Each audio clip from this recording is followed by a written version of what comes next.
Narsinghpur block अंतर्गत गणेश्वर विद्यापीठ फुलपड़ा ठारे block grant शिक्षक कर्मचारी संघर चलित विधानसभा आंदोलन पर प्रस्तुति बैठक अनुष्ठित होती। अवसरप्राप्त प्रधान शिक्षक श्याम सुंदर कोची अध्यक्षतार ब्लॉक संपादक निरंजन महापात्र आह्वान क्रमे संघर प्रतिनिधि और ब्लॉक ग्रांट शिक्षक कर्मचारी माने विभिन्न समस्या संपर्क में आलोचना करते।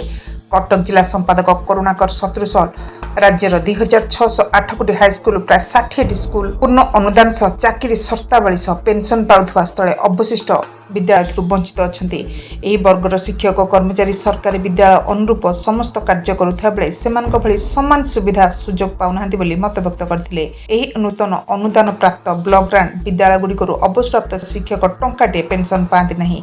उक्त विद्यालय गुड़िकर शतकड़ा 60 भाग शिक्षक पदवी खाली विद्युत बिल कंपोजिट ग्रांट एवं अन्य सरकारी स्कूल भली अनुदान व्यवस्था नथिबारु विद्यालय परिचालन असुविधा सृष्टि होइछि। गणतंत्र जनमंगल राष्ट्र में एक वर्गर 30,000 शिक्षक कर्मचारी और 4 लाख छात्र छात्री होइथिबा असंगति सांविधानिक संकट सृष्टि करुछि। यार प्रतिवाद रे चलित विधानसभा अधिवेशन समस्त चाकरी शर्तावली और पेंशन दाबी रे अवसरप्राप्त और कार्यरत ब्लॉक ग्रांट शिक्षक कर्मचारी विधानसभा गांधी मार्ग रे धारणा समावेश और विक्षोभ प्रदर्शन करने को निष्पत्ति ग्रहण करछन्ति। उक्त बैठक में सुरेश चंद्र महालेख, धनंजय मिश्र, संजय मिश्र, नटवर खुंटिया, रामचंद्र मंत्री, सुभाष चंद्र मिश्र, क्षेत्रवासी जेना, प्रमोद कुमार बेहरा, जदुनाथ बेहरा, श्रीनिवास बेहरा प्रमुख जोगदे दाबी पूरण नहले आंदोलन जोरदार हो बोली मत व्यक्त करथिले।